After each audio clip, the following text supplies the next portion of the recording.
அனைவருக்கும் வணக்கம்பா. தமிழச்சி அனுசூயா கற்பவை தமிழிலிருந்து. இன்றைய பதிவில் நாம் காண இருப்பது 2024 நடைபெற்ற டிஎன்செட் தேர்வு. அதாவது அந்த தேர்வு பார்த்தீங்கன்னாக்கும் 2025 மார்ச்ல நடைபெற்றது. காலையில 9 to சரிங்களா? இதுல தாள் 2 தமிழுக்கான அசல் வினாத்தாள். அதற்கான விடைகள் என்னென்ன என்று நாம் காண இருக்கின்றோம்பா. சரிங்களா? வாங்க வினாத்தாளிற்குள் செல்லலாம்.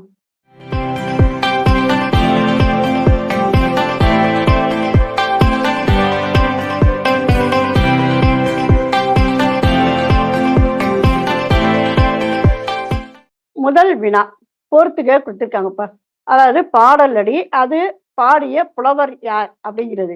வாழ்தல் வேண்டி பொய்கூறேன், நீர்மிகின் திரையும் இல்லை, அறநெறி முதற்றே அரசின் கொற்றம், செல்வத்து பயனே ஈதல். மதுரை இளநாகனார், மருதன் இளநாகனார், நக்கீரர், ஐயூர் முடவனார். சரிங்களா? இப்ப இதற்கான சரியான விடை அப்படின்னு சொல்லி பார்த்தோம்னாக்கும் இந்த ஏ விடை. இப்ப அதாவது வாழ்தல் வேண்டி பொய் கூறேன் அப்படிங்கிற மருதன் இளநாகனார். அடுத்து நீர்மிகின் சிறையும் இல்லை, ஐயூர் முடவனார். அடுத்து பார்த்தீங்கன்னாக்கும் அறநெறி முதற்றே அரசின் கொற்றம், மதுரை இளநாகனார். செல்வத்து பயனே ஈதல், அது நக்கீரனார். சரிங்களா? அடுத்த வினா, 5 முகம் தோன்றில் 6 முகம் தோன்றும் என்ற தொடர் இடம்பெற்ற நூலின் பெயர் என்ன? நமக்கு நன்றாக தெரியும், திருமுருகாற்றுப்படை. முருகு உடன்று கருத்த கலியழி மூதூர். இதில் கலியழி மூதூர் எந்த வழிபாட்டு நகரை குறிக்கின்றது? அது திருச்செந்தூரை குறிக்கின்றது. உண்டி கொடுத்தோர் உயிர் கொடுத்தோரே என பாடிய புலவர் புலப்பல இயனார். உவேசா பதிப்பிக்காத 8 தொகை நூல்கள் யாவை? ஒரு பட்டியல் மாதிரி கொடுத்திருக்கின்றார்கள். இதில் சரியான விடை அப்படின்னு சொல்லி சொன்னோம்னாக்கும் அவர் பதிப்பிக்காத நூல்கள் இவைதான்ப்பா. நற்றினை, அகநானூறு, கலித்தொகை. ஐம்பெரும் பூதத்து இயற்கை போல ஆய்ந்தறிந்து உரைத்த சங்க புலவர் யார்? முரஞ்சூர் முடி நாகனார். அகநானூற்றை முதலில் பதிப்பித்தவர் யார்? வே ராசகோபால ஐயங்கார். சேர வேந்தர்களிடம் கும்பர்காட்டு ஊர்களையும் வருவாயையும் முறையே பரிசிலாக பெற்ற புலவர்கள் யார்? அதாவது உம்பர்காட்டு ஊர் ஒரு புலவர் பெற்றிருக்கின்றார், வருவாயை ஒருவர் பெற்றிருக்கின்றார். இது நம்ம 18 நூல் கூறுகின்றது. சரிங்களா? அப்படி முறையே அவர்கள் பெற்ற புலவர்கள் குமட்டூர் கண்ணனார் உம்பர்காட்டு ஊரினை பெற்றார், மரணர் வருவாயினை பெற்றார். பெருமானாற்றுப்படை குறிப்பிடும் சுடுமண் ஓங்கிய நெடுநகர் வரைவின் அப்படிங்கிறதுல அந்த நெடுநகர் என்பது எதனை குறிக்கின்றது? காஞ்சி. அடுத்ததாக உறுதி கூற்று காரணம். இந்த உலகம் நிலை பெற்றதாக உள்ளது என்பது புறநானூற்று கூற்று. காரணம் காலங்காலமாக தமக்கென முயலாது பிறக்கென முயலினர் இருக்கின்றனர். அப்ப இரண்டுமே சரியான விடை இல்லைங்களா? கூற்றும் சரி, காரணமும் சரி. அடுத்ததாக நிரல் படுத்துக. கம்பரனுடைய பாடல், இது தொடக்க பதங்களை அவங்க கொடுத்திருக்கின்றார்கள். இந்த வரிசை முறையில பார்க்கும்போது இதற்கான சரியான விடை இதுப்பா. அதாவது நதியின் பிழை, பதியின் பிழை, மதியின் பிழை, அடுத்து பார்த்தீங்கன்னாக்கும் விதியின் பிழை. சரிங்களா? அடுத்ததாக இழுத்தி செத்தாலும் சிதம்பரத்தே சென்று இறத்தல் நன்றே என்று பாடியவர் அப்படிங்கிற போது இரட்டை புலவர்கள். சிலப்பதிகார கட்டுரை காதையில் மதுரை தீப்பற்றி எரிந்த நாளாக குறிக்கப்படுவது எது? இது ஆடித்திங்கள் பட்சத்தின் வரும். கிருஷ்ணபட்சம் அமாவாசைன்னு சொல்றோம் இல்லையா, அது அஷ்டமி நாள், கார்த்திகையினுடைய குறையும் சேர்ந்த வெள்ளிக்கிழமை. சரிங்களா? இது பார்த்தீங்கன்னாக்கா நம்ம அதாவது நம்முடைய கற்பவை தமிழ்ல பார்த்தீங்கன்னா இதற்கான பதிவு நம்ம கொடுத்திருக்கின்றோம். நூலுடைய அமைப்பு அப்படிங்கிறதுல பார்த்தீங்கன்னாக்கும் வரிசையா கொடுத்துட்டு கடைசியா கட்டுரை காதையில் இடம்பெறும் செய்திகள் அப்படிங்கிற மட்டும் ஒரே வரி. ஏன்னா உரையிடையிட்ட பாட்டுடை செய்யுள் அப்படிங்கிறது நம்ம பார்த்திருக்கோம். அப்ப சிலப்பதிகார நூல் அமைப்புல சொல்லும்போது அவர் இளங்கோவடியில கடைசியா அவர் அதை கொடுக்கின்றார். அதுல என்னென்ன இடம் பெற்றிருக்கின்றது அப்படிங்கிற போது இந்த கருத்து நம்ம கொடுத்திருக்கோம். அந்த பதிவை இணைக்கின்றேன், இணைத்து படியுங்கள். அதாவது நூல் அமைப்பு அப்படிங்கிற பதிவு. அதுல பாத்தீங்கன்னாக்கா எல்லா நூல்களுடைய அமைப்பும் இருக்கும். காப்பிய நூல்கள், பெருங்காப்பிய நூல்கள், சிறுகாப்பிய நூல்கள், அது எல்லாமே பாத்தீங்கன்னாக்கா நம்ம அந்த நூல் அமைப்பு கொடுத்துருக்கோம். எத்தனை படலங்கள், எத்தனை காதைகள், காண்டங்கள், ஒவ்வொரு நூலுக்கும் மாறுபடும். அந்த மாதிரியான இருக்கின்ற பதிவு அது. சரிங்களா? அடுத்ததாக பொறுத்துக. மீண்டும் ஒரு பொறுத்துக. அது பார்த்தீங்கன்னாக்கா, சிவசிந்தாமணி, திருவிளையாடல் புராணம், வில்லிபாரதம், தேம்பாவணி, லாமன், உலூகன், விருத்தகுமாரன், சாகரர் தத்தன். அதாவது இது வந்து அந்தந்த கதாபாத்திரங்கள் எந்தெந்த காப்பியங்கள்ல இடம்பெறுகின்றன அப்படிங்கிறாங்க. இது பார்த்தீங்கன்னாக்கா சரியான விடை ஏ. அதாவது DCBA. சரிங்களா? அடுத்தது சொல்லையும் பொருளையும் நம்ம பொருத்தி பார்க்கணும். இதுவும் ஒரு பொறுத்துக தான். தானை, தொழுத்தை, குறுமை, அடிமை, நிறம், ஆடை, தாளிப்பு. இதற்கான சரியான விடை இந்த விடை இப்ப. அதாவது CA. அதுக்கப்புறம் பார்த்தீங்கன்னா DB. சரிங்களா? அடுத்து கோலம் குயின்ற குழலும் கொழும் சிகையும் கால கனல் எரியின் வேய்வாழி நெஞ்சே என்ற பாடல் அடி இடம்பெற்ற காப்பியம் எது? வளையாபதி. மயன் விதித்தனை, மணிக்கால் அழி இசை என்னும் சிலப்பதிகார அடியில் சுட்டப்படும் மயன் என்பவன் யார்? தச்சன். 20ஆம் நூற்றாண்டில் தோன்றிய காதலி ஆற்றுப்படை நூலை இயற்றியவர் யார்? அவர் வந்து கணபதி பிள்ளை. சரிங்களா? அடுத்து சேரன் செங்குட்டுவனுக்கும் கனக விசயனுக்கும் இடையே ஏற்பட்ட போருக்கான காரணம் எது? தமிழ் வேந்தரை இகழ்ந்தது. சீராப்புராணத்தின் முதல் காண்டமான விலாதத்து காண்டம் எத்தனை படலங்களை உள்ளடக்கியது? அது 24 படலங்களை உள்ளடக்கியது. அடுத்ததாக பார்த்தீங்கன்னாக்கும் மறுபடியும் ஒரு பொறுத்துக. இதுக்கு வந்து சரியான விடை பொறுத்துகன்றத சரியான விடையை தெரிவு செய்யவும் சொல்லிக் கொடுத்திருக்கின்றார்கள். ஒவ்வொரு அடியவர்களும் வைத்திருந்த மார்க்கங்கள் என்ன மார்க்கம்? திருஞான சம்பந்தர், திருநாவுக்கரசர், சுந்தரர், மாணிக்க வாசகர். திருஞான சம்பந்தர் சத்புத்திர மார்க்கம், திருநாவுக்கரசர் தாச மார்க்கம், சுந்தரர் சக மார்க்கம், சகம்னாக்கும் தோழன் அர்த்தம், மாணிக்க வாசகர் அப்படியே ஞான மார்க்கம். ஐபசி அறிவு முதலியன ஐதற்கு காரணமான பசி என நச்சினார்க்கினியர் உரை விளக்கம் தரும் நூல் எது? அது சிறுபான் ஆற்றுப்படை. அடுத்ததாக ஒரு கூற்று காரணம் கொடுத்திருக்கின்றார்கள். அருணகிரிநாதரின் கந்தர் அந்தாதி ஏனைய நூல்களைப் போல பாராயண நூலாக கொள்ளப்படவில்லை. காரணம் வில்லிபுத்தூராருக்கும் அருணகிரிநாதருக்கும் இடையே நடந்த கவித்துவ போட்டியின் போது இந்நூல் பாடப்பட்டதே காரணம் ஆகும். சில பார்த்தீங்கன்னா நூலினுடைய பெயர் வந்து தவறாக கொடுக்கப்பட்டிருக்கின்றது. எனவே கூற்று வந்து சரிதான், காரணம் தவறு. திராவிட வேதம் என அழைக்கப்படும் நூல் எது? திருவாய்மொழி. ஆசைக்கோர் அளவில்லை அகிலமெல்லாம் கட்டி ஆளினும் கடல் மீதிலே ஆணை செல்லவே நினைவர் என்று பாடிய அடியவர் பெயரை தெரிவு செய்ய. அவர் தாயுமானவர். கோவை என்பது கூறுங்காலை மேவிய களவு கற்பெனும் கிளவி ஐந்தினை திரிய அகப்பொருள் தழி என்று கோவை இலக்கியத்திற்கு இலக்கணம் கூறும் பாட்டியல் நூல் எது? அது பார்த்தீங்கன்னாக்கா கடைசியாக இருக்கின்ற பன்னிரு பாட்டியல். சரிங்களா? இது ஒவ்வொரு தேர்வுலையும் கட்டாயமா பன்னிரு பாட்டியல் கூறுகின்ற இலக்கணம் கூறுகின்ற ஏதேனும் ஒண்ணு வரும்பா. இந்த வினால பார்த்தீங்கன்னா கோவை இலக்கணம் வந்திருக்கு. இந்த மாதிரி ஒவ்வொரு இலக்கணமும் கூறுவது அந்த மாதிரி இடம் பெறும்பா. சரிங்களா? அது பார்த்துக்கங்க. 96 வகை இலக்கணங்கள் கூறுவது இந்த மாதிரி எல்லாமே இருக்கும். அதனால இந்த பகுதியை நல்லா பார்த்துக்கணும். குறிப்பா பன்னிரு பாட்டியல் பற்றிய கருத்துக்களை நன்றாக பார்த்து கொள்ளுங்கள். இதற்கான பிளேலிஸ்ட் நம்ம பதிவுல இருக்கு, இணைக்கிறேன்ப்பா. சரிங்களா? அதே மாதிரி திருநாவுக்கரசர் ஆற்றிய அற்புதங்கள் மகேந்திரவர்ம பல்லவனை சைவராக்கியது. திருமறை காற்றில் பாடிய கதவனை திறக்க செய்தது. ஒருவருட்டு காவிரியாறு 2 கூறாக பிரிந்தது. பாம்பு தீண்டி இறந்த அப்பூதி அடிகளின் மகனை உயிர் பெற்று எழச் செய்தது. திருப்புகலூரில் செங்கல்லை தங்கக்கல்லாக மாற்றியது. பார்த்தீங்கன்னாக்கா அவர் செய்தது வந்து இந்த 3 மட்டும்தான். அதாவது 1, 2, 4 மட்டும்தான். சரிங்களா? அடுத்ததாக கால அடிப்படையில் தனிப்பாடல் திரட்டுகளை வரிசைப்படுத்துக. புறத்திரட்டு, பெருந்திரட்டு, பிரபந்த திரட்டு, ஆவுடையக்கால், பாடல் திரட்டு. இது சரியான விடை. அப்படியே வரிசையா அந்த இது அப்படியே தான். 1, 2, 3, 4. அடுத்து பொடிக்கொள் மேனி எம் புண்ணியன் புகழூரை பாடுமின் புலவீர்கள் என்று சிவபெருமானை பட புலவர்களை அழைக்கும் அடியவர் யார்? சுந்தரர்.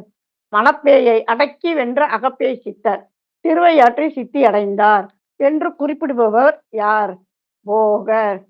சித்தானந்த பாரதியார் எந்த நூலுக்கு ராஜராஜன் விருது வழங்கப்பட்டது? நல்லா தெரியும், பாரத சக்தி மகா காவியம். சித்தானந்த பாரதியார்னாலே அந்த நூல் தான். சரிங்களா? அது பற்றிய குறிப்புகளை நல்லா பார்த்துக்கோங்கப்பா. அந்த நூல் வந்து எதற்காக இயற்றப்பெற்றது, அந்த நூலினுடைய கருத்து என்ன, அது பெற்ற விருது என்ன அப்படிங்கிற மொத்த செய்திகளையும் நன்றாக பார்த்து கொள்ளுங்கப்பா. சரிங்களா? அடுத்து மீண்டும் ஒரு பொறுத்துக. புரஸ்கார் விருது பெற்ற படைப்பாளர்கள் யாரு? அவர்கள் படைத்த படைப்புகள் என்னென்ன? தவசி, மலர்வதி, அபிலாஷ், வீரபாண்டியன். பருக்கை, கால்கள், துப்புக்காரி அது துப்புக்காரின்னு இருக்கு. சேவல் கட்டு. அது பார்த்தீங்கன்னாக்கும், இப்ப இதற்கான சரியான விடை அப்படின்னாக்கும், இந்த விடை இப்ப. அதாவது டி, சி, பி, ஏ. சரிங்களா? அதாவது தவசி சேவல் கட்டு, மலர்வதி துப்புக்காரி, அபிலாஷ் கால்கள், வீரபாண்டியன் பருக்கை. சரிங்களா? அடுத்து பாரதிதாசனின் சஞ்சீவி பருவத்தின் சாரல் பாடல் அடிகளை நிரல்படுத்துக.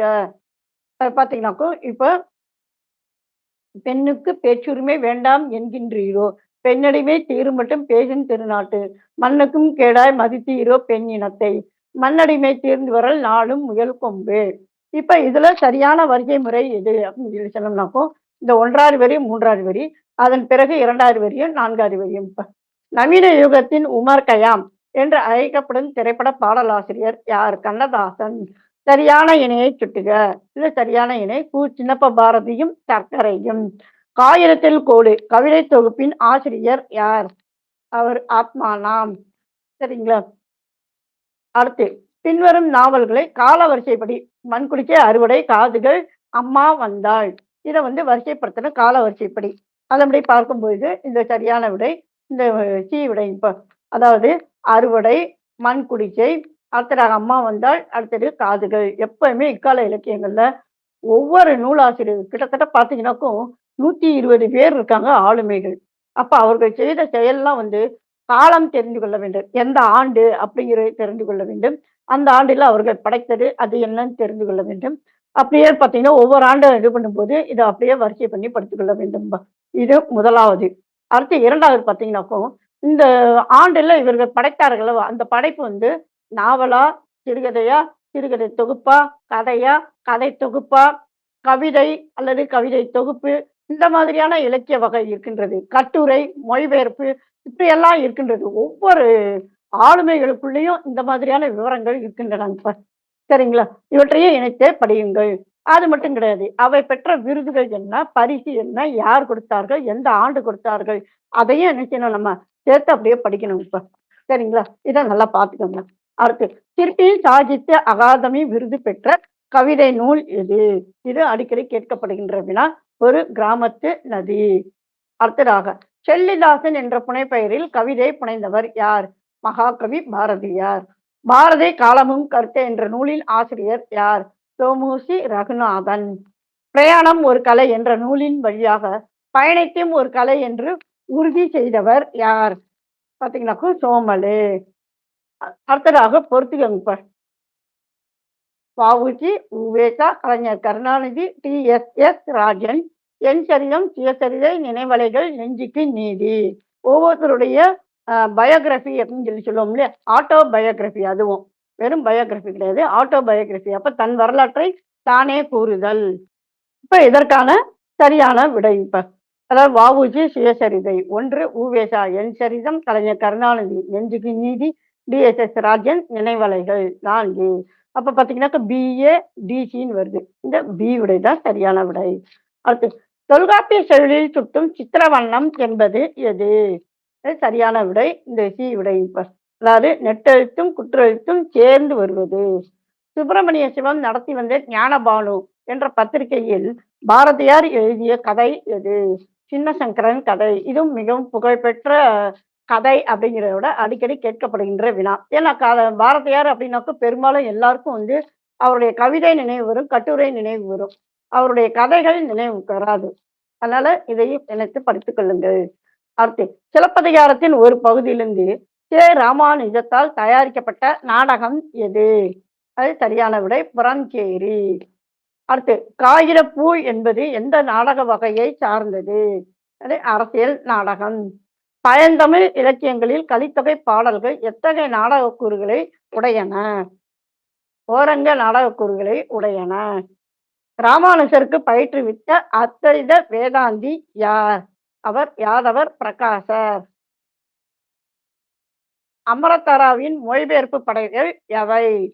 பார்த்தீங்கன்னாக்கோ அதாவது ஒரு செவ்வாய்க்கிழமை பகல் தூக்கம், உரத்து பேசு, நிழல்களின் உரையாடல், பொலிவின் டைரி, சொல்லாத செய்திகள். இதை பார்த்தீங்கன்னாக்கா சரியான விடை இந்த 1, 3, 4 மட்டும்தான் சரியான விடை. இப்ப சரிங்களா? வினை எனப்படுவது எதனோடு தோன்றும்? அது அதாவது வேற்றுமை ஏற்காத காலமொடு தோன்றும் என்பது சரியான விடை. சரிங்களா? புறப்பொரு வெண்பாமாலை ஒரு 4 இது கொடுத்திருக்கின்றார்கள். 13 பகுதிகள் கொண்டது. ஒழிவு பகுதி, கைக்கிளை, பெருந்திணை பகுதிகளின் சில புறத்திணைகளை விளக்குகிறது. 380 சூத்திரங்கள், 341 கொழுக்கள். கொழுக்கள் சிறுபான்மை 2 அடியிலும், பெரும்பான்மை 3 அடியாலும் அமைந்திருக்கும். அப்ப புறப்பொரு வெண்பாமாலையினுடைய நூலமைப்பை அப்படியே கொடுத்து, அதிலிருந்து கருத்துக்கள் கொடுத்து கேட்கின்றார்கள். சரியானது எது அப்படின்னு சொல்லிட்டு. அதுல பார்த்தீங்கன்னாக்கும் இந்த 1, 3 தான் சரியானதுங்கப்பா.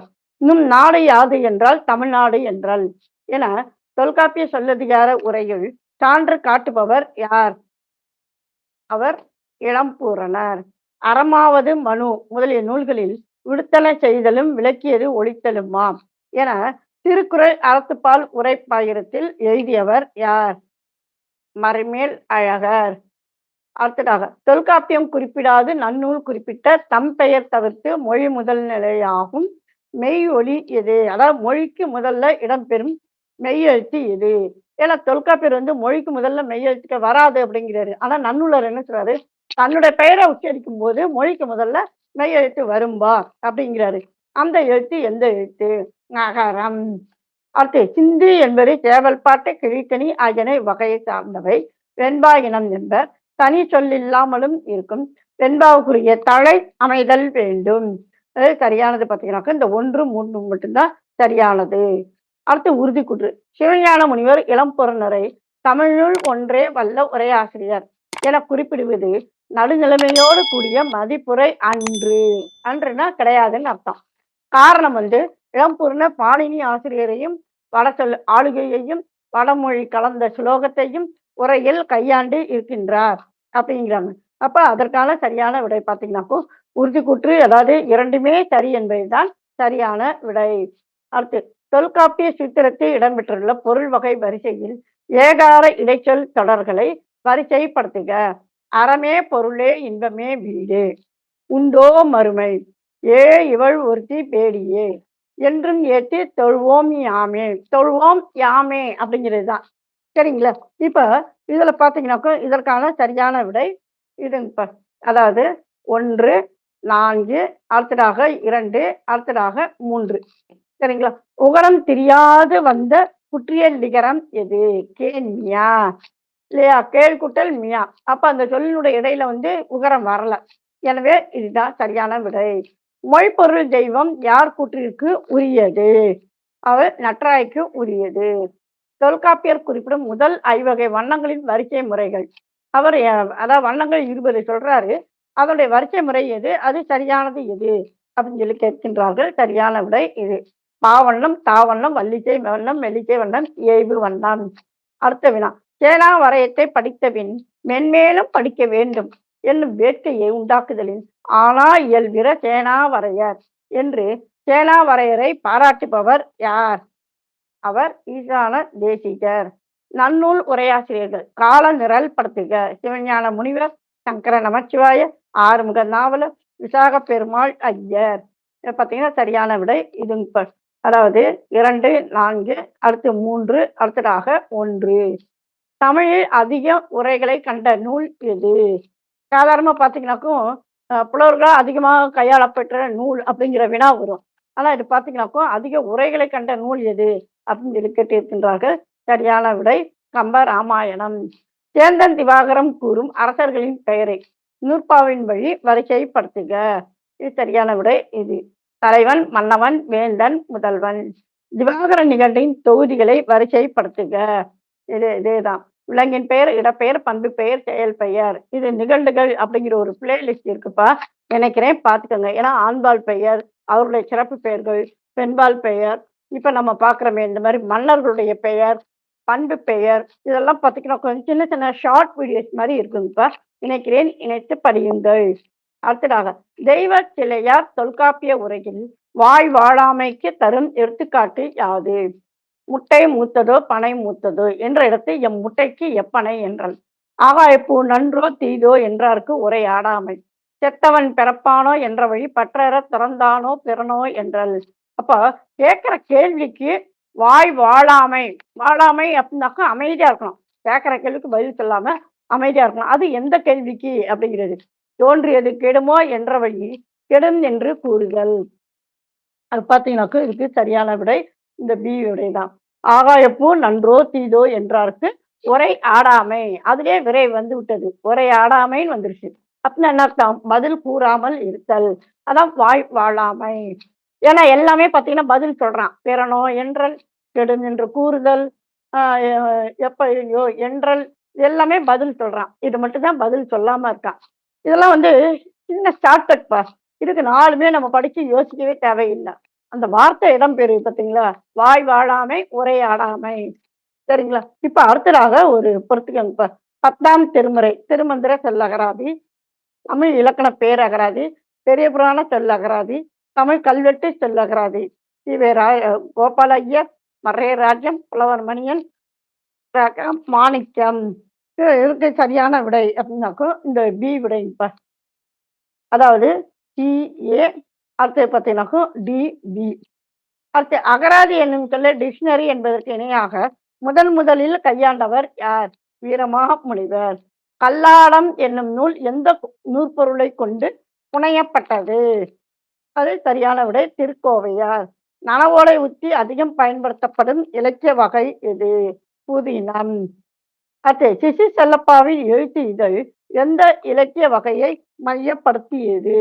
புதுக்கவிதை. அடுத்ததாக மீண்டும் ஒரு பொறுத்துக. அதாவது திறனாய்வாளர்கள் அவர்களுடைய அணுகுமுறைகள் என்னென்ன? உருவவியல், மானுடவியல், உளவியல், தொல்படிமையியல். யுங், மிஸ்பாட்கின், ரோமன் யாகோப்சன், எமில் டர்கைம். இப்ப இவங்க இதுல யார் சரியானவங்க அப்படின்னு சொல்லி விடையை பொருத்தணும் இப்ப. சரிங்களா? இதுல பாத்தீங்கன்னா இந்த ஏ விடை. அதாவது உருவயியல் அப்படின்னாக்கும் ரோமன். அடுத்து மானுடவியல் அப்படின்னாக்கும் எமில். அடுத்து 3வதாக உளவியல், அது யுங். அடுத்து தொல்படிமையியல், அடுத்து அவர் பி. சரிங்களா? அடுத்து உறுதிக்குற்று. கோப்பெருஞ்சிங்கன் தென்னார்காடு மாவட்டம் சேந்தமங்கலத்திலிருந்து அரசாண்டான். ஒரு கூற்று. 2வது கூற்று. தெற்கில் தஞ்சாவூர் மாவட்டம் முதல் வடக்கே கோதாவரி மாவட்டம் வரையில் இவனுடைய கல்வெட்டுகள் காணப்படுகின்றன. இது தென்னார்காடு மாவட்டம்ன்றாங்க, இங்க வந்து தெற்குல தஞ்சாவூர் மாவட்டம்ங்கிறாங்க. 2மே பார்த்தீங்கன்னாக்கா திசைகள் வேறு. சரிங்களா? அப்ப சரியான விடை அப்படின்னு சொல்லி பார்த்தோம்னாக்கும் இந்த கூற்று, அதே மாதிரி கூற்று 2மே சரி என்பது சரியான விடை. அடுத்து தமிழ் திறனாய்வு பற்றி வெளிவந்த முதல் நூல் எது? இலக்கிய விமர்சனம். இலக்கிய இயக்கங்களை கால வரிசைப்படி கூறுக. மிகை நடப்பியல், குறியீட்டியல், வெளிப்பாட்டு பாங்கியல், படிமையியல். அது சரியான பார்த்தீங்கன்னாக்கா 2, 4. அதாவது குறியீட்டியல், படிமையியல், மிகை நடப்பியல், வெளிப்பாட்டு பாங்கியல். காலகட்டத்துக்கு ஏற்ப என்ன ஆகும் அப்படின்னாக்கும் அந்த இலக்கியங்களுடைய அமைப்பு, கதைப்பொருள் அமைப்பு, உள்ளே கூறுகின்ற இந்த மைய கருத்தினுடைய அமைப்பு எல்லாம் அதனுடைய அமைப்பு முறை மாறும். அதன்படி அது மாறியதைத்தான் இங்க கேட்டிருந்தார்கள் வினாவாக. அடுத்து திறனாய்வு அடிப்படையில் அசோகவனம், அசலும் நகலும் என்னும் நூல்களை எழுதியவர் யார்? திறனாய்வு அடிப்படையில. எனவே முத்துசிவன். ரொமாண்டிசம் என்பதை அநீத கற்பனாவாதம் என்று குறிப்பிட்டவர் யார்? தி.க. சிவசங்கரன். புதுமைப்பித்தன் கதைகள் விமர்சனங்களும் விஷமத்தன்மைகளும் என்ற திறனாய்வு நூலை எழுதியவர் யார்? தொமுசி ரகுநாதன். உளப்பகுப்பில் உள்ளத்தை எத்தனை அடுக்குகளாக சிக்மண்ட் ஃப்ராய்ட் பகுக்கின்றார்? 3ஆக பகுக்கின்றார். தமிழக வரலாறு மக்களும் பண்பாடும் என்ற நூலில் கே.கே. பிள்ளை சோழகால வரலாற்றை எவ்வாறு தொடங்குகிறார்? வெற்றியின் சின்னமாக நிசும்பகோனி கோயிலை எழுப்பினார். முத்தரையர்கள் செந்தலை அல்லது நேமம் இடத்திலிருந்து தஞ்சையை ஆண்டு வந்தனர். விசயாலய சோழனுக்கு முன்பு முத்தரையர்கள் ஆட்சி செய்தனர். விசயாலய சோழன் தஞ்சையை கைப்பற்றினார். இப்ப இந்த கருத்தின்படி இதை வரிசைப்படுத்தலாம். இப்ப சரிங்களா? இதற்கு சரியான விடை இந்த விடைப்பா. ஏன்னா முதல்ல இவங்களுக்கு முன்னால இருந்தவங்க முத்தரையர்கள். அவர்களை வென்றுதான் இவர்கள் ஆட்சிக்கு வருகிறார்கள். அதன் பிறகு அவன் அந்த கோவிலை எழுப்பினான். பிறகு அவன் எந்த பகுதியெல்லாம் ஆண்டான் என்பது. சரிங்களா? அடுத்ததாக பொறுத்துகப்ப. செப்பேடுகள் இந்த பக்கம் வெளியிட்ட அரசர்கள். மைதவோலு செப்பேடுகள், கூரம் செப்பேடுகள், காசக்குடி செப்பேடுகள், வேலூர் பாளையம் செப்பேடுகள். 2ஆம் நந்திவர்மன், 3ஆம் நந்திவர்மன், சிவஸ்கந்தவர்மன், பரமேஸ்வரவர்மன். பார்த்தீங்கன்னாக்கும் அதாவது எல்லாருமே பல்லவ மன்னர்கள் பற்றி தான் கேட்டாங்க. எப்பயுமே பார்த்தீங்கன்னா செப்பேடுகள் ஆகட்டும், கல்வெட்டுகள் ஆகட்டும், பெரும்பாலும் பார்த்தீங்கன்னா, பல்லவர்களுடைய வரலாற்றிலிருந்து தான் கேட்கப்படும் இப்ப.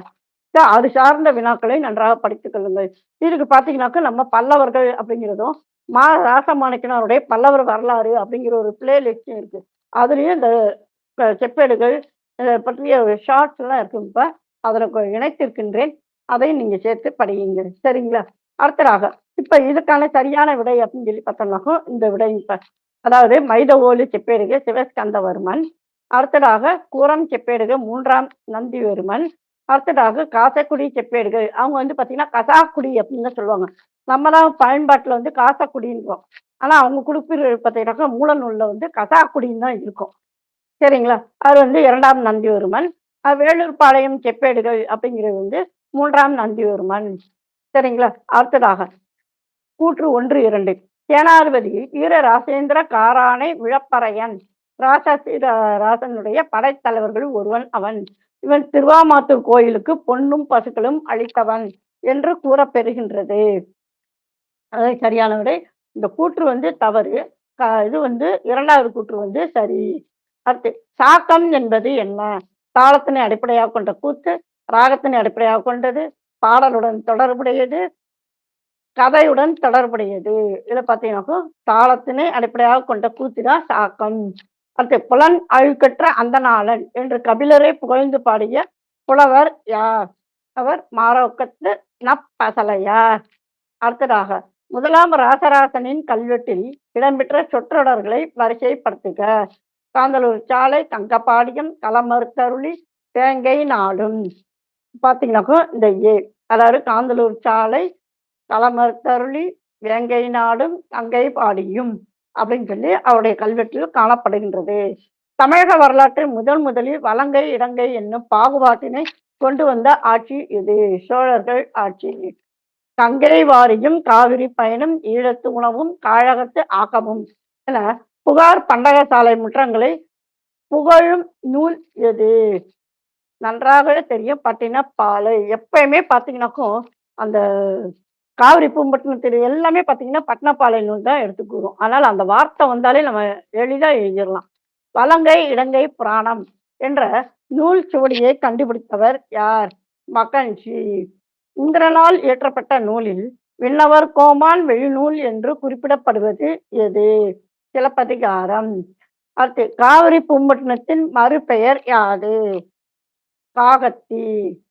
அடுத்ததாக, தங்கம் அறிய நூல்களில் சில இப்போது தானும் கிடைப்பது சமுதாயம் முப்பால் அப்பாவாய் விட்டது. என் காலத்தில் யான் பார்க்க பெற்ற 500 இப்பொழுது தேசங்கள் தோறும் தேடியும் அகப்பட்டுள்ளது என்று கூறியவர் யார்? அவர் சி.வை. தாமோதரம் பிள்ளை. மண்டகப்பட்டு கல்வெட்டு செய்திகளை வரிசைப்படுத்துக.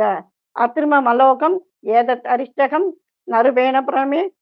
இதெல்லாம் பார்த்தீங்கன்னாக்கோ, அதாவது வடமொழி பிராகிருத மொழின்னு சொல்றோம் இல்லையா, அதுல கலந்து காணப்படும். அதனால சொற்கள்லாம் பார்த்தீங்கன்னா அந்த மாதிரி தான் இருக்கும். சரிங்களா? இப்ப இதற்கான சரியான விடை இந்த சி விடை இப்ப. சரிங்களா? அடுத்து அழகுக்கலையின் வேறு பெயர்கள் பொதுக்கலை, கவின்கலை, இன்கலை, நற்கலை. இதற்கான சரியான விடை இந்த பி.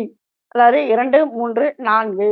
இது பார்த்தோம்னாக்கும் மயிலட்சுமி வேங்கடசாமியினுடைய அந்த அழகுக்கலைகள் நூல்ல இருக்குங்கப்பா. நூலினுடைய தொடக்கத்திலே அவர் கொடுக்கின்றார். அடுத்து பண்டைய இலக்கியங்களில் காணப்படும் நிகழ்த்து கலைகளில் பொழுதுபோக்கிற்காக நடத்தப்பட்ட கலைகளுள் ஒன்று எது? அது கழைக்கூத்து. அடுத்ததாக பொறுத்துக்கங்கப்பா. இந்த பக்கம் ஆசிரியர் அவருடைய நூல் வந்து நான் திரைப்படமாகியது. அது எந்த நூல்? ஜதா, நாஞ்சில் நாடன், ஜானகிராமன், தங்கர் பச்சான். மோகமுள், காயத்ரி, 9 ரூபாய் நோட்டு, தலைகீழ் விகிதங்கள். இதுல பார்த்தீங்கன்னாக்கா நமக்கு நல்லா தெரியும் தங்கர் பச்சான் 9 ரூபாய் நோட்டு. எனவே இந்த சி வந்து எல்லாத்துக்குமே பார்த்தீங்கன்னா சி 2த்துல வந்திருக்கு.